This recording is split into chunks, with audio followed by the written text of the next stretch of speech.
sais pas, mais c'était proche ça. Une sorte de gros chat, c'est ça? Ouais. Hein? Ouais. Bah, le problème c'est que... Ouais, non. Certains miaulements n'invitent pas à une baignade nocturne. Tu veux y aller? Surtout pas celui d'un léopard.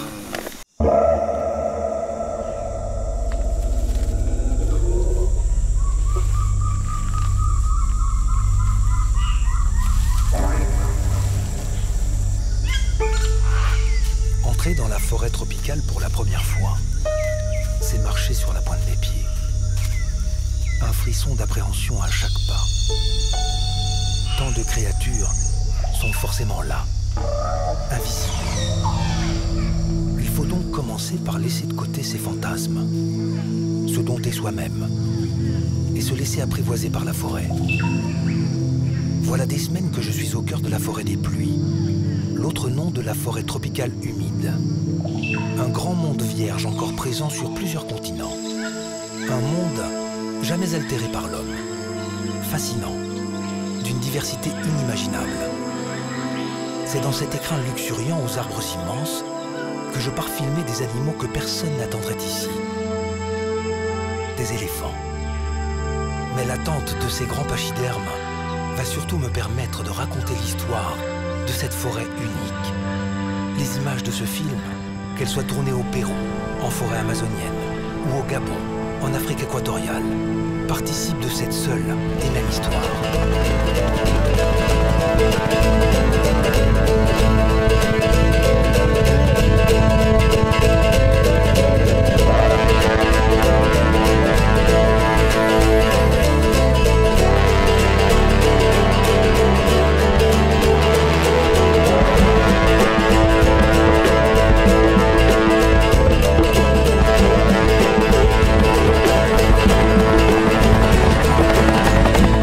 Attends de voir quand ça monte.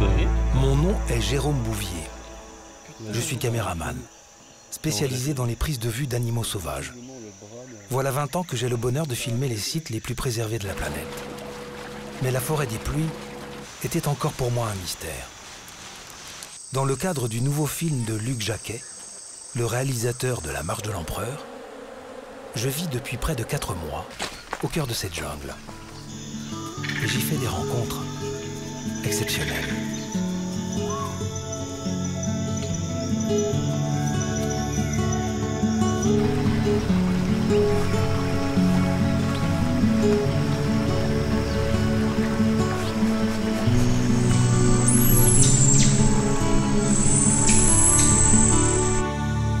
Ma mission au Gabon prend un air de défi. Tourner des images d'éléphants inédites. Pour cela, il me faudra les attendre, isolés dans un arbre, juchés à 30 mètres du sol, attendre qu'ils daignent se rassembler au pied de cet arbre et mettre en lumière le lien fort qui existe entre un arbre et ses éléphants. Notre installation n'est pas une mince affaire. 250 kg de matériel et une pleine journée de travail pour toute l'équipe sont nécessaires. Cette équipe indispensable se compose de 2 grimpeurs, d'un assistant caméra, d'un assistant réalisateur chargé de la logistique et d'un caméraman qui filmera cette aventure. L'arbre qui va nous accueillir a été choisi avec soin. Porteur de fruits appréciés, dégagé en son pied, il offre une vue idéale, permettant de guetter l'arrivée des pachydermes. La rivière à proximité donne à ce lieu un air d'Éden.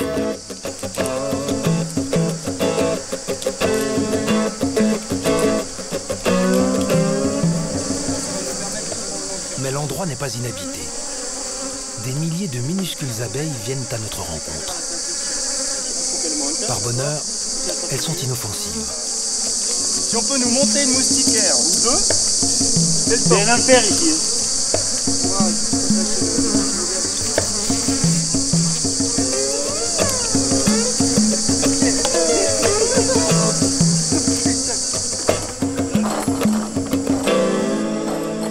C'est depuis ces 2 mètres carrés suspendus à 30 mètres de hauteur, l'équivalent d'un immeuble de 10 étages, que tout va se jouer.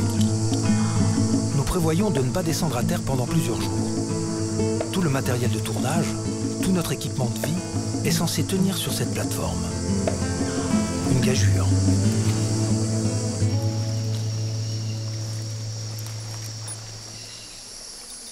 Nous y sommes.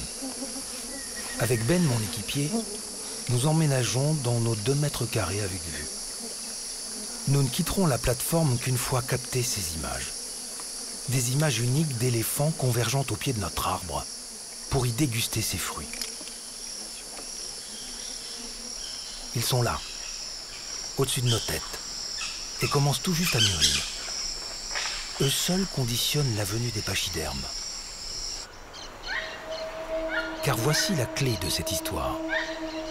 L'arbre, immobile par nature, cherche, comme tout être vivant, à se reproduire, à coloniser de nouveaux espaces. Pour y parvenir, il doit propager ses graines. Une solution, utiliser la mobilité des animaux. L'arbre les attire à lui grâce à une invention irrésistible, le fruit. En ingérant ainsi l'objet du désir, l'animal va servir de taxi.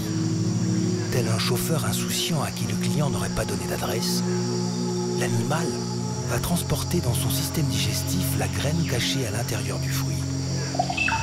Elle germera dans les déjections de l'animal, loin de son arbre d'origine. Et c'est là ma mission. Filmer, du point de vue d'un arbre, ce lien de réciprocité singulier entre l'animal et le végétal. Au Gabon, le Moabi et l'éléphant, tous deux ambassadeurs imposants de leur règne, en offrent un exemple parfait.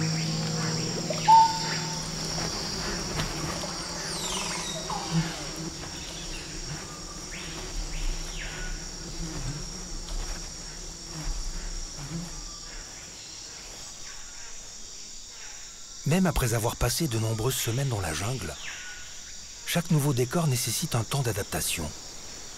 On doit sans cesse réapprendre à voir.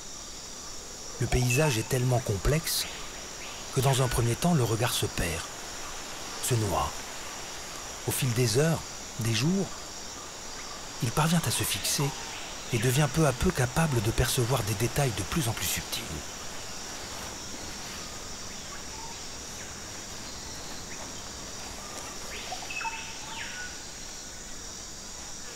Affûter son regard, apprivoiser l'espace à la faveur de cette attente. Une attente qui débute et qui s'annonce longue. Mais que sont quelques jours à l'échelle du temps d'une forêt, ou même d'un arbre? Le Moabi, arbre totem de la forêt gabonaise, géant de 70 mètres de hauteur, 5 mètres de diamètre. Cet arbre-là a germé au temps de Christophe Colomb, il y a plus de 600 ans. Y penser est aussi vertigineux que de grimper là-haut.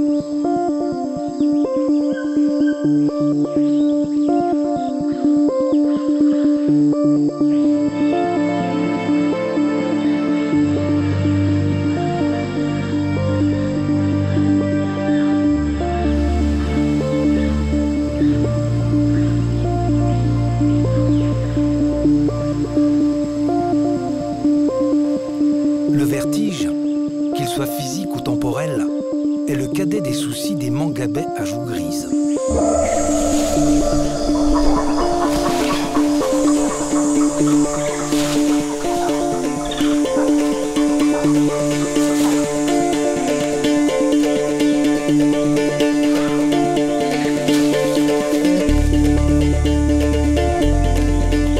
Leur parcours d'acrobranche passe par un arbre appelé Ilomba, couvert d'énormes grappes de fruits.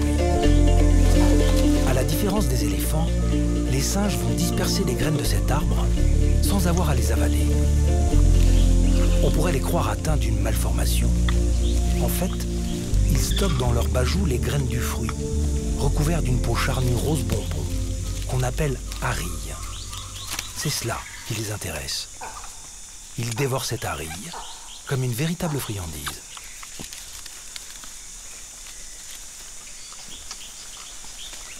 Mais la graine, elle, est totalement indigeste. Les singes s'en débarrassent au gré de leur déplacement dans la forêt. Un stratagème de reproduction tout aussi efficace pour l'arbre.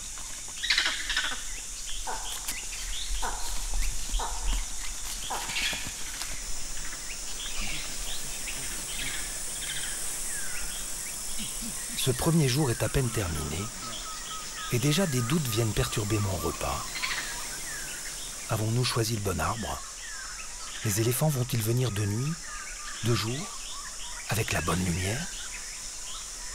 Et s'ils ne venaient pas du tout? Cette forêt a beau abriter la plus grande concentration d'éléphants de la planète, rien ne dit qu'ils viendront précisément sous notre arbre.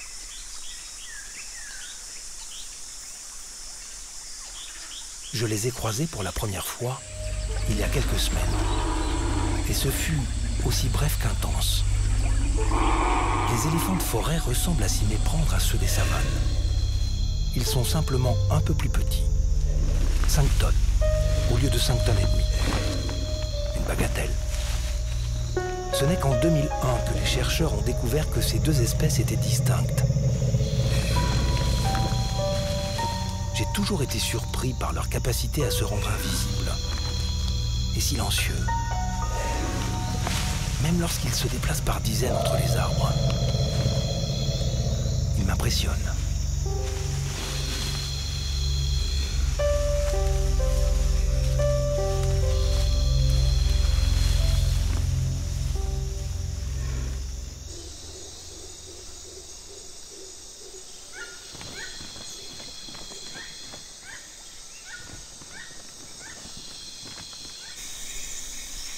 Cette première nuit s'annonce calme.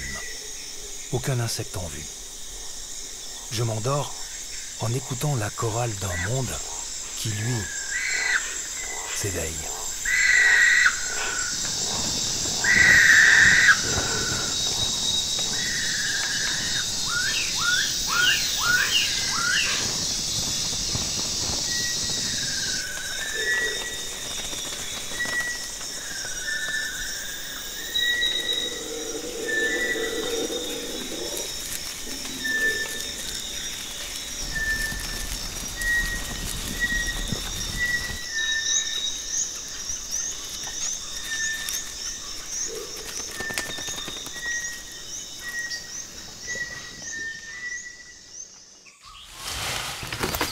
Heures.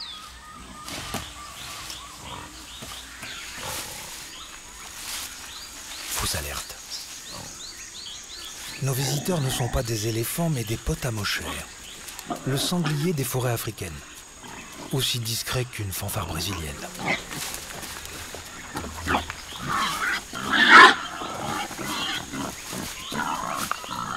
Ils jouent un rôle complexe dans le fonctionnement d'une forêt. En fouissant ainsi, ils introduisent l'humus dans le sol, facilitent la pénétration de l'eau dans la terre, ils l'aèrent, diffusent les graines, favorisent la germination et impactent le développement des racines des arbres.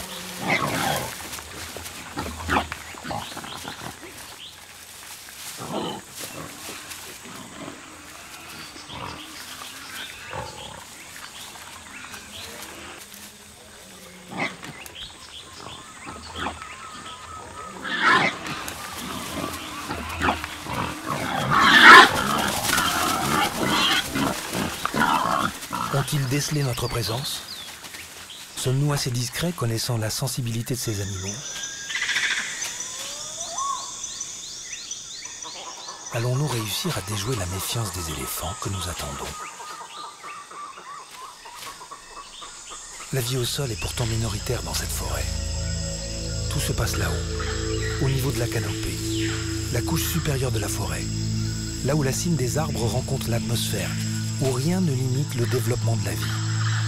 Des plantes poussent sur d'autres plantes, qui poussent elles-mêmes sur de grands arbres pour bénéficier des bienfaits de la lumière. Une pyramide hébergeant une vie animale exubérante, un inventaire à la Prévert, Heliconius, Arabe bleu, capucin, alouette, mouriki, colibri, cacique de Montezuma, marbacou noir, phasme, Erotilus, singe laineux, et j'en passe. 90% des animaux de la forêt vivent à cet étage. Un même arbre peut abriter 1000 espèces d'insectes différents. dont 43 espèces de fourmis. Selon les estimations, de 5 à 50 millions d'espèces vivent là. Une fourchette dont l'approximation montre notre niveau de méconnaissance des relations complexes régnant entre plantes et animaux dans cette forêt des pluies. D'année en année, la découverte de nouvelles espèces végétales et animales vient enrichir cet inventaire.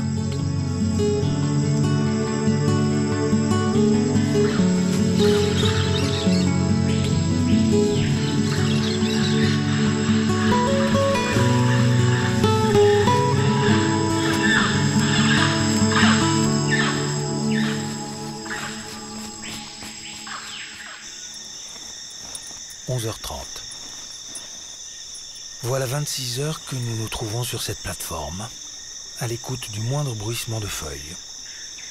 Mais rien ne bouge. Toute la forêt semble écrasée par la chaleur.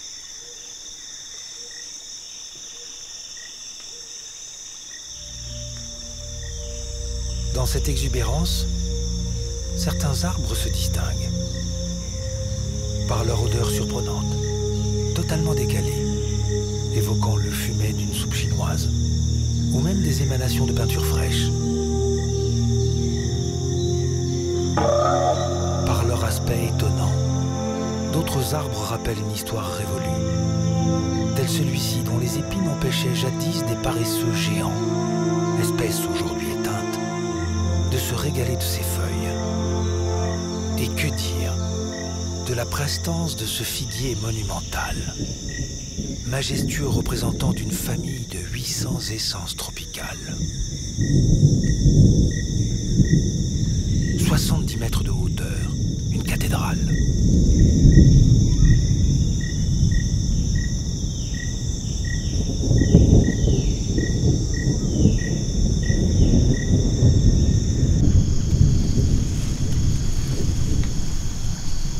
Le figuier a son importance dans l'immense écheveau des relations entre plantes et animaux.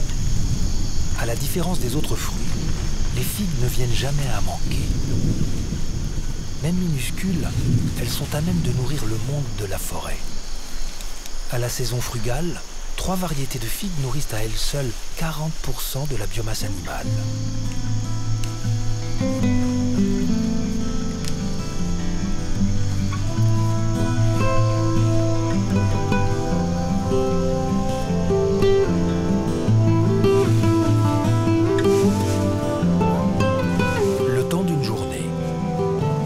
De ce figuier va accueillir sous mes yeux une troupe de singes laineux, 2 espèces de singes capucins,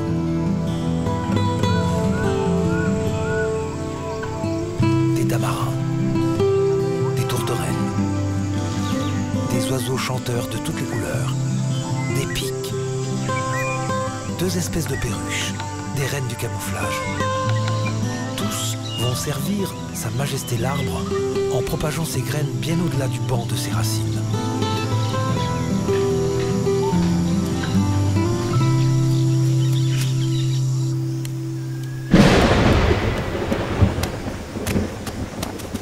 Une forêt, c'est aussi une histoire de chute. Celle des arbres, des fruits, des feuilles, des pétales. Ce sont la vie et la mort réunies au sol. Rien ne se perd, rien ne se crée, tout se transforme, disait Lavoisier.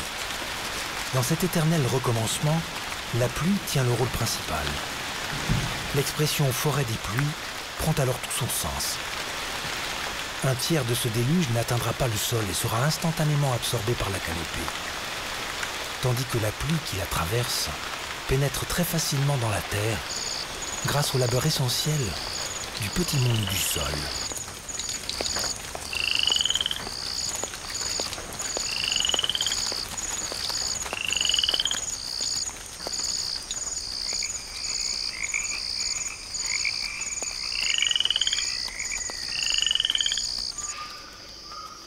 L'eau, absorbée par les racines des arbres, poursuit son cycle infini.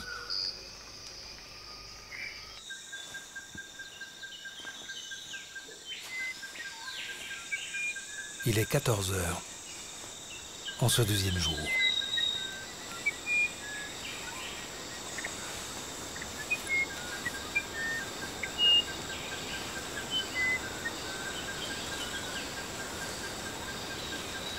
Cette fantastique diversité ne saurait exister sans la reproduction sexuée, sans la pollinisation, sans les fleurs.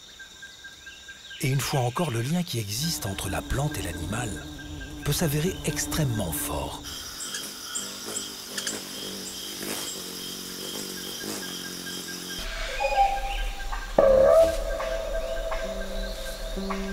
En voici un exemple parfait.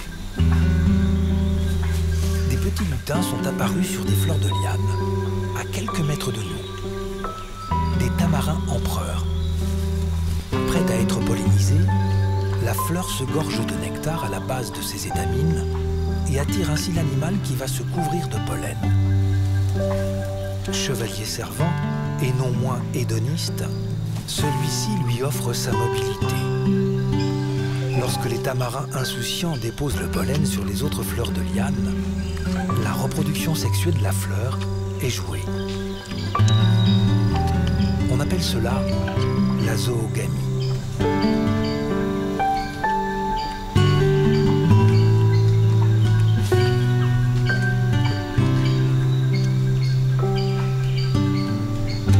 Nos tamarins rejoignent l'arbre voisin, un capoki en fleurs.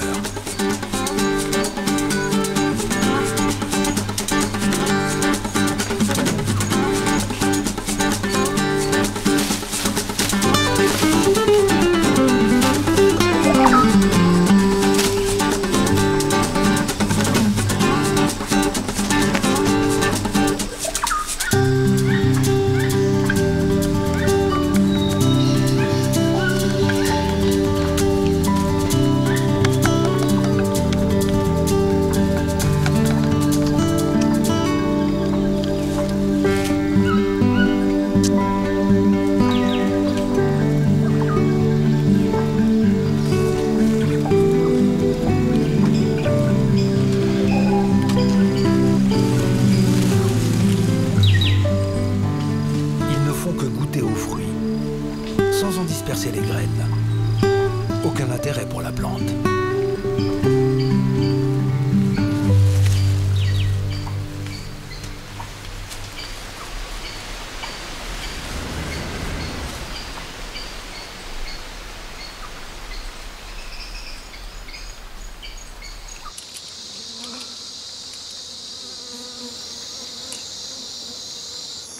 « 15h30. Le soleil va vite décliner maintenant. Les éléphants ne montrent toujours pas le bout de leur trompe.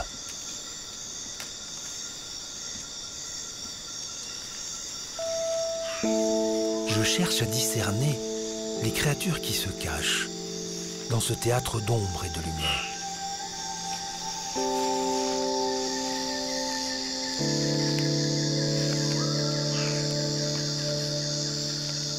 Le regard exercé finit par mettre à jour tant de talents de camouflage, poussés à la perfection.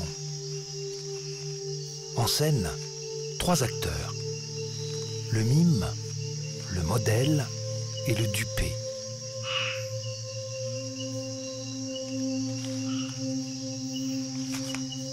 Le mime est un insecte, un reptile, un batracien. Le modèle est un autre animal, une feuille ou un tronc. Le dupé, c'est le prédateur, c'est nous. L'art du mimétisme se niche dans les moindres détails, jusqu'à singer le mouvement du modèle.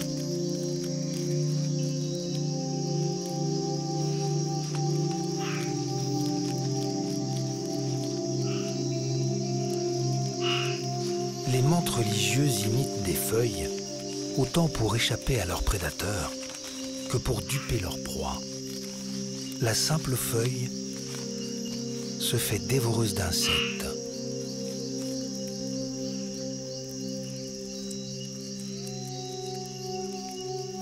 La menthe religieuse est une redoutable chasseresse. Tout en elle est conçu pour la chasse à l'affût. Des pattes ravisseuses, de longues antennes à même de capter les vibrations produites par le vol d'un moucheron, une excellente vision en relief et, seul exemple dans le monde des insectes, une tête pivotant à 180 degrés, lui permettant de repérer ses proies sans bouger.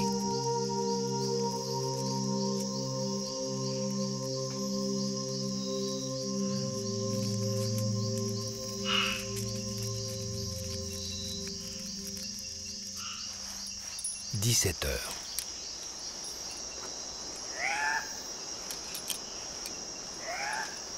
Certains animaux se camouflent, d'autres arborent des couleurs éclatantes, tel le coq de roche mâle. Suffisamment vif pour échapper aux prédateurs, il ose afficher sa beauté, une audace qui ne vise qu'à séduire sa belle. Cette dernière est pour sa part extrêmement discrète, voire invisible. Réunis sur leur place de chant appelée lek, ils arborent bruyamment leur virilité.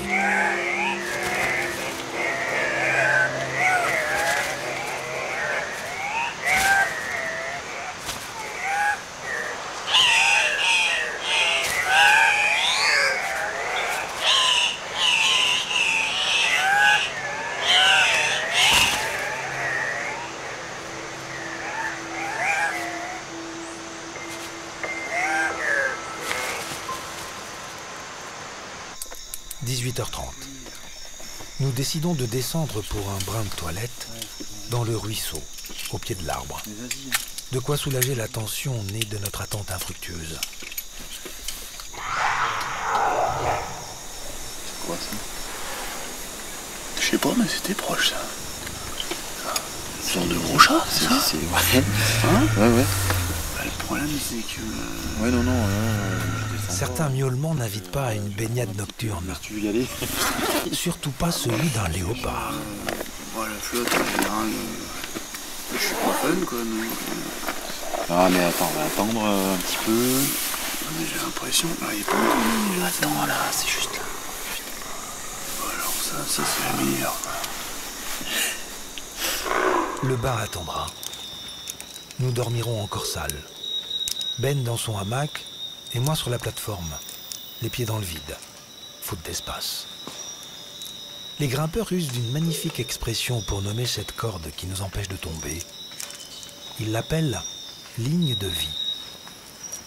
À cette hauteur, tout doit être sécurisé, à commencer par nos personnes. Nul n'est à l'abri d'un accès de somnambulisme.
Ils ont clairement senti notre présence et repartent sans même goûter aux fruits tombés au pied de l'arbre. Reviendront-ils? Je suis inquiet. Il me semble opportun de réagir, d'envisager un plan B. Je charge Marco, l'assistant réalisateur, de partir avec le reste de l'équipe filmer les éléphants, au sol cette fois. Les images qu'il rapportera pourraient sauver cette séquence déterminante. même si ce n'est pas le point de vue escompté. Mais parfois, tout arrive sans attendre. Et à peine installé à mon poste d'observation, les animaux apparaissent.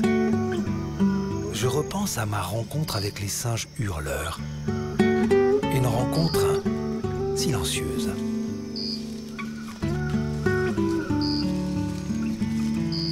Et une curieuse situation. Eux, comme nous, installés dans la tente, perchés à 60 mètres du sol. Nous nous observons ainsi 2 heures durant, jusqu'à ce qu'ils décident de nous rejoindre. Mais pourquoi viennent-ils précisément sur notre arbre? Ces feuilles auraient-elles pour eux un intérêt particulier? Nutritif, gustatif, ou même thérapeutique? Car les singes sont initiés aux vertus de leur environnement. Ils savent faire leur choix parmi les innombrables espèces végétales de leur territoire.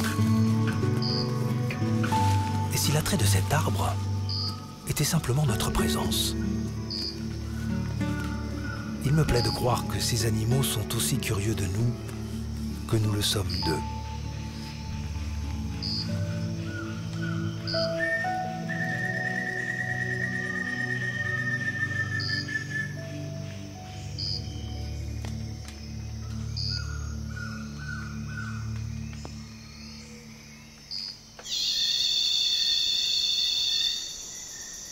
La chaleur quotidienne, constante, nous étouffe et nous accable.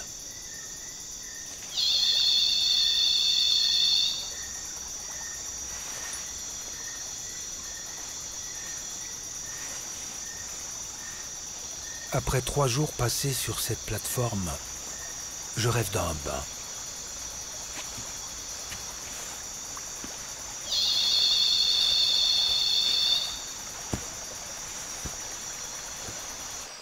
La petite rivière qui coule à nos pieds semble m'appeler.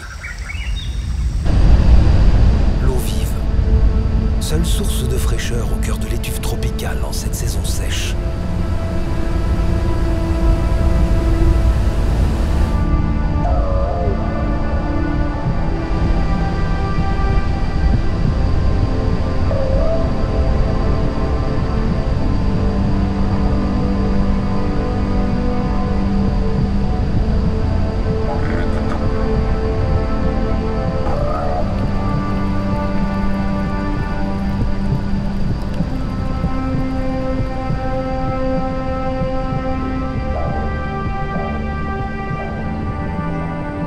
Écarte la frondaison des arbres et offre des perspectives nouvelles pour qui longe ces berges.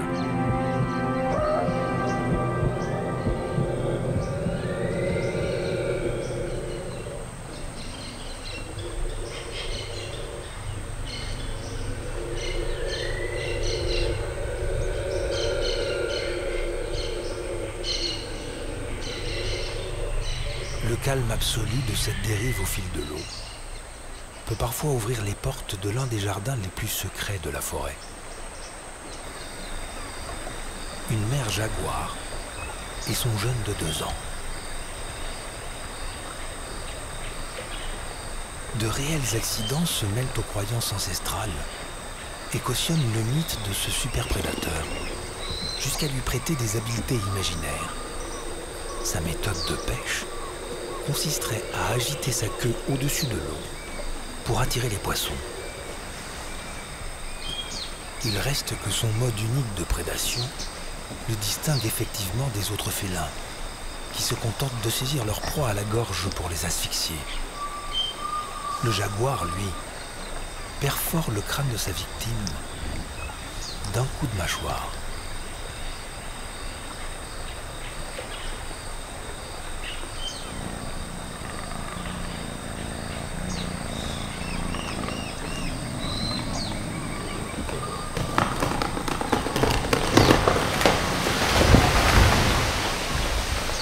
Dans ce monde sauvage, les rivières aussi se font prédatrices.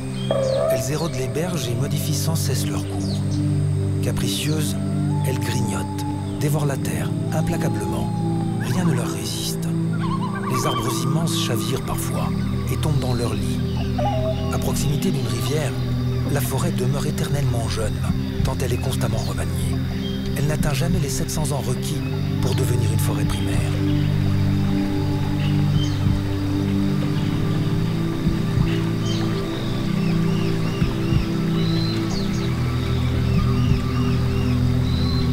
Le long des berges, le peuple des eaux côtoie des êtres épris de lumière, tel ce fer de lance, le serpent le plus dangereux d'Amazonie.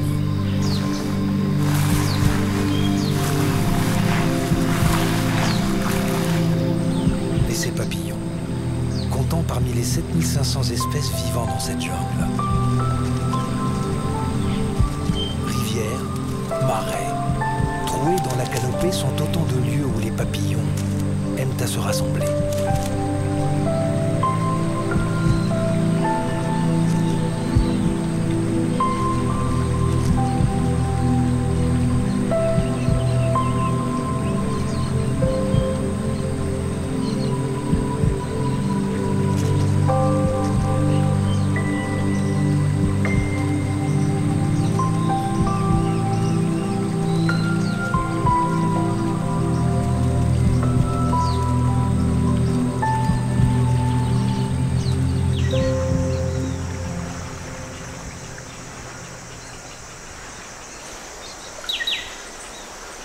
Ce troisième jour s'achève et l'inquiétude se confirme.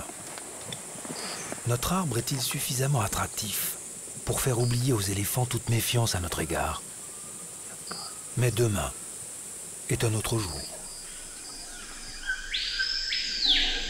Dès l'aube, le cœur des noctambules laisse la place au concert des lève-tôt. Dans ce vacarme, le bruissement des fourmis à tas s'entend à peine. Ces insectes partagent avec l'homme une aptitude unique. Ce sont les seuls animaux à maîtriser l'agriculture. Les fragments de feuilles qu'elles transportent constituent le terreau destiné aux champignons qu'elles cultivent au cœur de véritables cités souterraines où un homme pourrait tenir debout.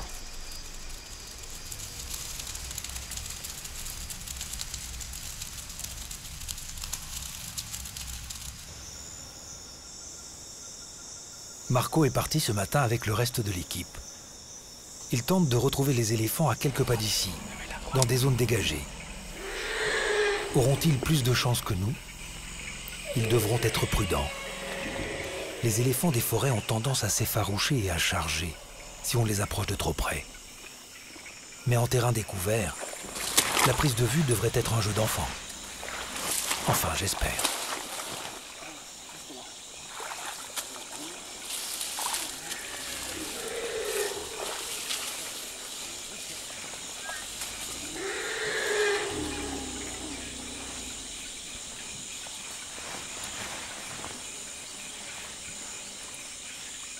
J'attends de Marco toutes les images qui me font défaut à ce jour.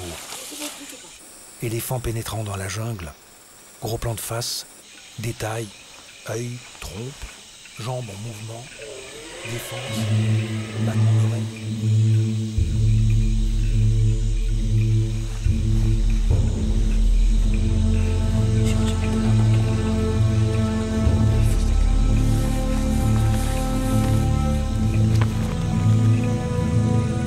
J'imagine l'émotion qu'il s'apprête à connaître.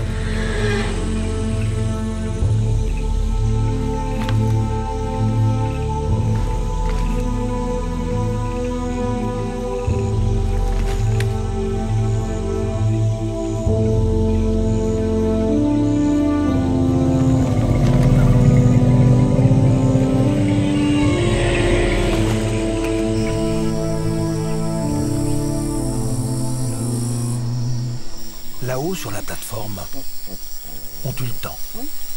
Ben Ouais, t'aurais pas vu les éléphants. Ils sont où les éléphants? Oui, je sais pas.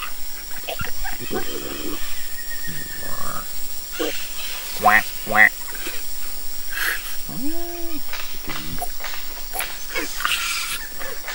T'as rien dans la tête.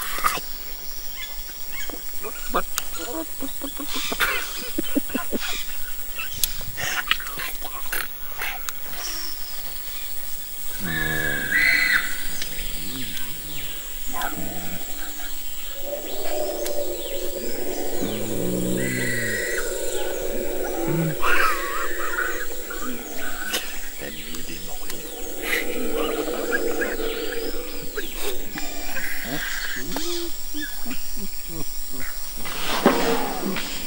Merde, les éléphants, bête, vite.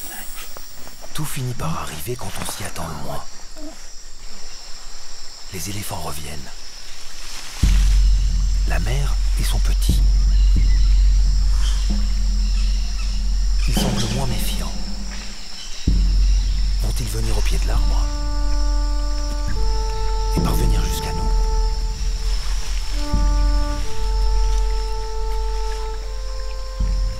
L'éléphanto ressemble au Jumbo de mon enfance. Je n'en ai jamais vu d'aussi petit. Il doit avoir moins d'1 an.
Passera 6 ou 7 ans auprès d'elle avant de pouvoir se débrouiller seul dans cet environnement complexe.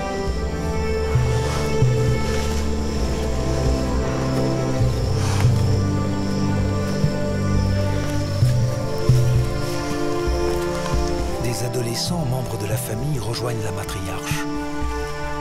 C'est elle qui mène la harde. C'est elle qui a l'expérience de cette forêt. Tout cela est magnifique. Dommage que la lumière ne soit pas au rendez-vous. C'était super. Ouais, c'est super. Les éléphants savent désormais qu'au pied de notre arbre, d'autres fruits savoureux tomberont. Ils reviendront, c'est sûr. Il faut qu'ils reviennent. Okay. J'espère qu'on va pas avoir le calme revenu, nous succombons à la tentation d'un bombe. Il a l'air content, il a pas l'air commode en fait. Ça me déplaît pas que tu partes le premier, tu sais. Ouais. Les éléphants ne reviendront pas ce soir. Et nos odeurs se dissiperont très vite. Bah attends, on peut pas reste sur la corde. Le léopard. Ouais, écoute, okay. Si jamais tu te jettes, compte sur toi. Tu te jettes. T'inquiète, t'inquiète, je te couvre. Allez, vas-y, David. La pâté pour chat, la pâté pour chat. Au revoir.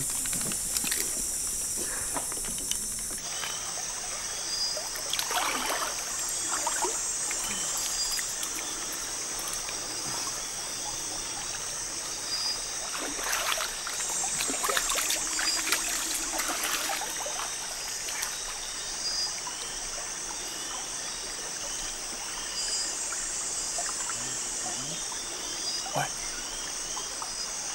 Ok.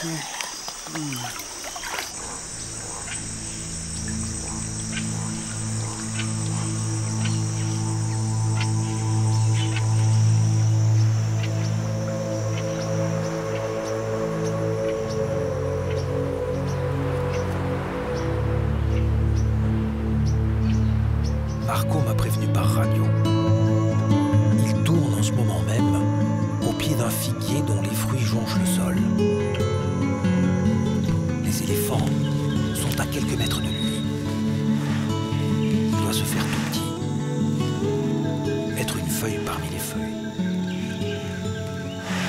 Le moindre mouvement incontrôlé peut lui être fatal. Car les éléphants, dotés d'une vue médiocre, perçoivent la moindre odeur, le moindre bruit. Ils ressentent les vibrations du sol les plus infimes. Attention.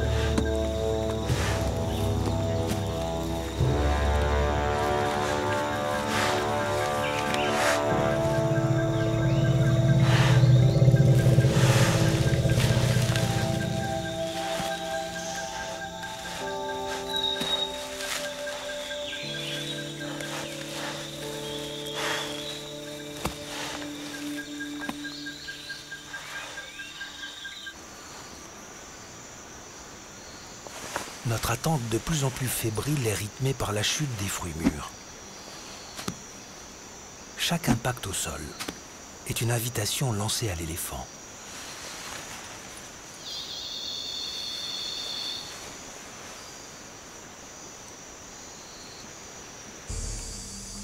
La lumière décroît. Nous comptons les heures. Et vers 16h30,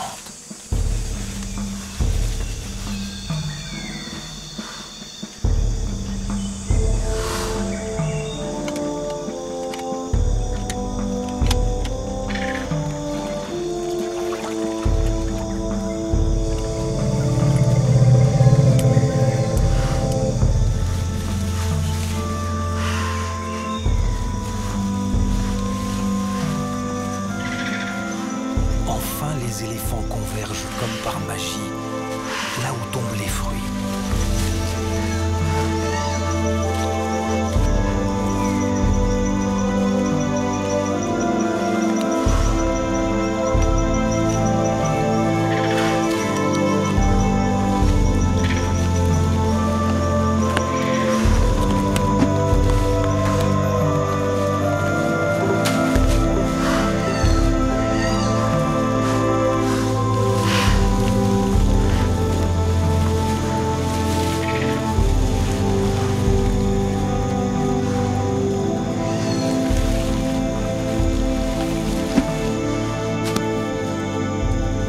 Récompense de les voir se délecter au pied de notre arbre. Les images s'enchaînent, telles que nous les avions rêvées, avec cet angle de vue si original. Et la lumière est parfaite cette fois.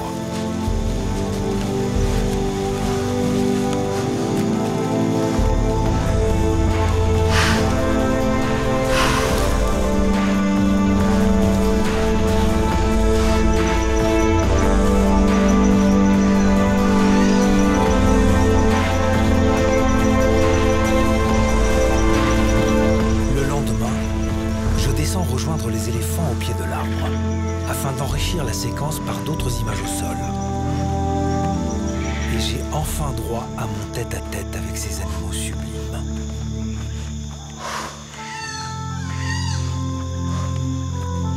J'allais pouvoir laisser derrière moi cette histoire aux allures de fable. L'arbre, le fruit et l'éléphant.